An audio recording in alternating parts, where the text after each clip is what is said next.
increasing reactivity towards electrophilic substitution reaction.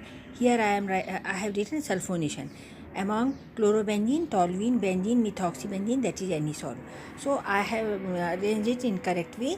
See here, this is having highest reactivity towards EAS. Okay, sulphonation is carrying out very easily in the anisole, that is methoxybenzene, followed by toluene, then benzene and chlorobenzene. In chlorobenzene there will be minus I and plus R effect, that is why the reactivity is less, but in benzene only resonance effect works, and in toluene plus I plus inductive effect and mesomeric plus operating here, and in the anisole plus inductive effect and plus R mesomeric effect, both are there. That is why it is highly reactive towards this electrophilic substitution reaction at ortho and para position electrophile.